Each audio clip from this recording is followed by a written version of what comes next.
Well, good day to you, friend. Seamus here. Thank you for joining me today.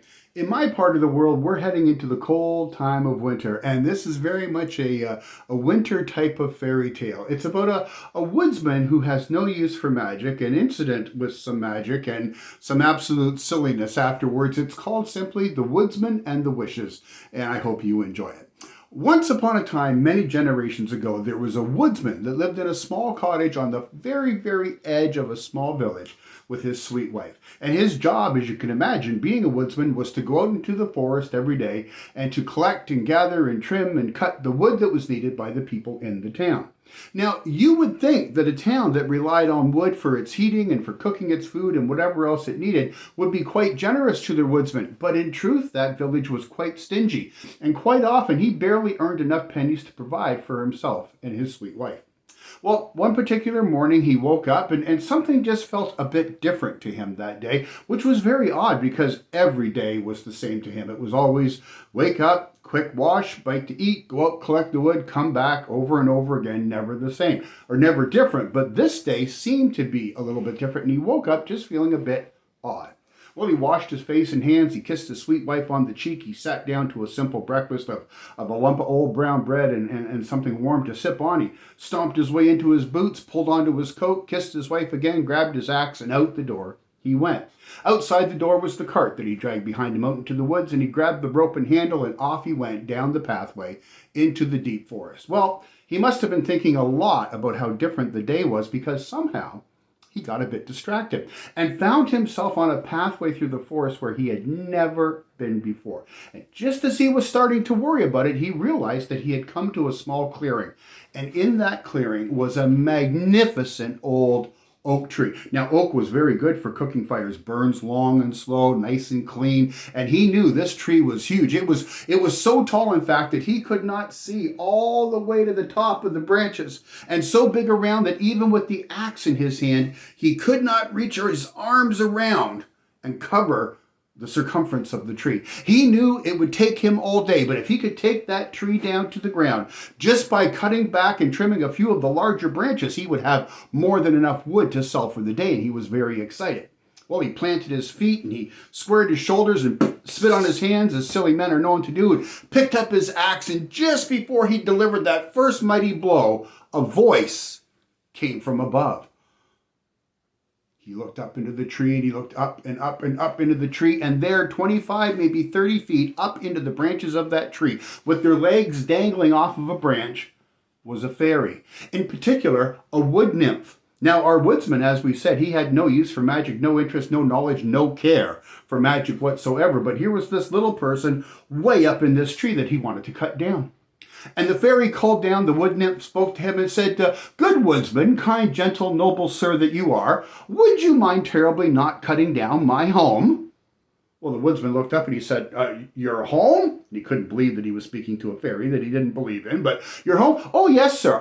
This tree has been my home for more than 100 of your years. In fact, my family has protected this tree for many generations. It was my father's home and my grandfather's before him, and I would be very grateful, sir, if you didn't cut down my home." Well, the woodsman didn't know what to make of this. I mean, he didn't believe in fairies, but here he was having a conversation with one. And he looked at the fairy and he just nodded his head and turned away thinking, fine, I must have eaten something weird. I must have had a strange sleep. I don't know, but I'm talking to fairies. And he took a step away. And just as he went to walk away back to his cart, the fairy called again. He says, "Good sir, kind woodsman, if you wouldn't mind, for your kindness today, my family would like to bless you and your sweet wife with 3 wishes. And the fairy nodded, or the woodsman nodded his head and thanked the fairy and went on his way. And soon after forgot all about it. Well, he left the clearing and he found another pathway. He found a few smaller trees that he could easily take down. And he was getting concerned because he had already wasted a lot of time. And there seemed to be a heavy band of cloud coming in. Surely there was going to be a snowstorm that night. And he got those trees down and trimmed as loaded as quickly as ever he could. And he trudged that long trudge back into town, going door to door to sell the wood. And you would think those people in town, seeing a storm coming, would want wood. But some of them were cheap, some were stingy, some took nothing, some paid him as little as possible. And disheartened, he got back to his sweet wife just before the sun set. Put the cart away, loaded up the few bits of wood that he had kept for himself, stashed away his axe, took off his boots, and sat down at table for their evening meal. which that night was a simple bowl of weak, thin potato soup and a lump of old brown bread. Now, he was grateful for whatever his sweetheart put before him, but my, things could be a bit better, you know? And he sat there and he had the first sip of broth, and then he took a bit of bread and dipped it in, and he had another sip of broth, and he couldn't help but think about all the wonderful things that he would have for his dinner if only he had a better living, if only the people paid him better for his wood, if only, if only. And he got to thinking about how more than anything he wished he could have some meat. And wouldn't it be lovely to have a fine fat sausage? And so thinking about it that without realizing it, he spoke out loud and he said, "Sweet wife, I'm grateful for the soup, but oh, how I wish I could have a big fat sausage." And boom, in that moment, bam, right there on his plate was a magnificent, fat, juicy sausage sizzling away. It was bigger than his boot, this sausage was. And in that moment, of course, he remembered the meeting with the fairy. Well, his wife, as you can imagine, across the table, her eyes bugged out and she screamed, "What kind of magic is this?" And she was terrified, and he began to explain how he had gone out to the woods, found the oak tree, went to cut it, spoke to by the elf and the offer of the wishes and the whole bit, and he was laughing, thinking it was all funny.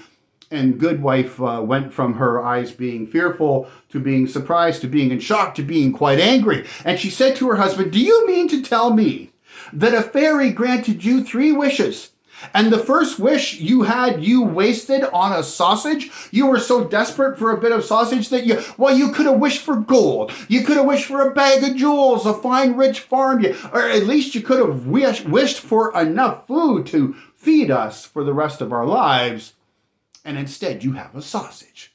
Well, fine, husband, if you can waste a wish, so can I. And here's what I wish. I wish that since you love that sausage so much, it would just get stuck to your face for the rest of your life." And in that second, the sausage flew up off the plate and stuck to the woodsman's face. And he cried out in pain from the hot sausage, and he pulled and he pulled and he pulled and he turned. And his wife is crying, I'm sorry, I wasn't thinking." He said, "Get it off of me, get it off of me." And the woodsman's wife grabbed the sausage and she twisted and turned and pulled and nothing would happen. And the sausage was very securely stuck to his face. And they sat down in a moment of silence, wondering and worrying whatever could they do. They were granted 3 wishes, and obviously they were working, because here was the sausage, and here was the sausage stuck to his face. And they thought about gold and they thought about jewels, but they knew really, no matter what they did, he would have to go through the rest of his life with a sausage on his face, and they knew what they had to do. The woodsman and his wife took hands and paused for a moment, nodded to each other, and they both said, "We wish more than anything that this sausage would fall from his face." And just like that, down onto the plate it came. Well, they sat for a moment holding hands, thoughts of all that they could have had going through their heads, tears on their cheeks, thinking about everything that they had just lost. And after just a moment, the woodsman's wife began to chuckle just a little bit, just a little snicker deep in her chest. And the woodsman looked at her and heard her laughing a little bit, and whenever she laughed, he always laughed, of course, and when he laughed, she only laughed harder, and the next thing you know, they were roaring, just having a wonderful, mirthful time, and the tears on their cheeks had gone from sadness to tears of joy. And after a moment, the good wife caught her breath, and she said, "Husband, dear, when we woke up this morning, were we content with each other?"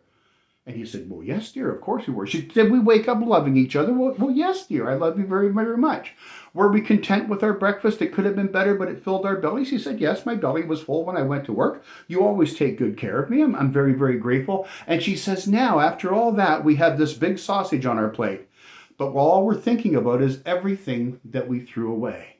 Well, husband, I will say this to you with care. That sausage will feed us for the next 3 or 4 days. And when it's gone, I can boil up the casing with our potatoes and onions and make a fine, fine soup. And you brought home more wood today than you expected because nobody wanted to buy the wood despite the storm. And you did mention a storm. Well, you might not be able to work for the next 3 or 4 days. Have you ever thought of that? And he said, "No, wife, you're very wise. You're very kind. And I thank you for it." She says, "I think we should just go ahead and be grateful for what we have, because we have everything that we had this morning, but now we also have this lovely sausage." And she cut into the sausage and she put a nice slice on his plate and a nice slice on her own. She set aside the tray and they began to tuck into their meal. A bit of sausage for each other, a bit of soup in the bowl, some good bread to chase it down with, a bit of ale coming from the corner of the hearth, and it was good. And the next morning they woke up And exactly what the husband had thought happened. A horrific storm had blown in during the night. By the time they woke up, the snow was piled up almost to the bottom of their windows, and the storm raged for 3 days.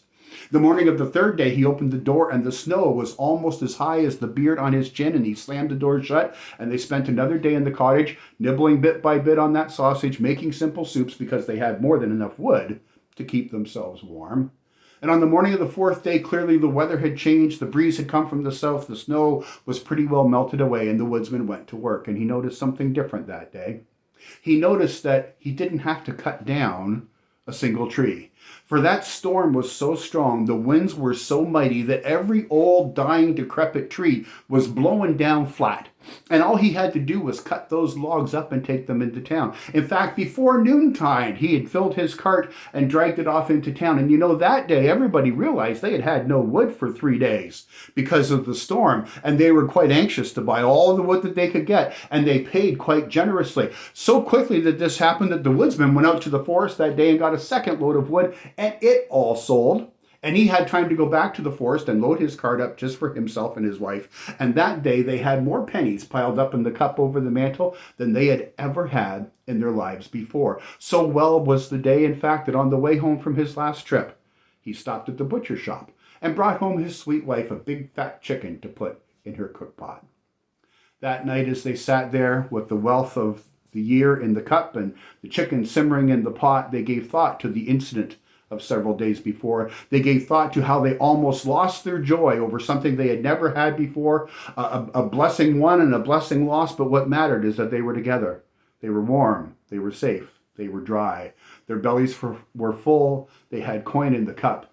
That night they laid their heads down and had a sleep like they had never slept before.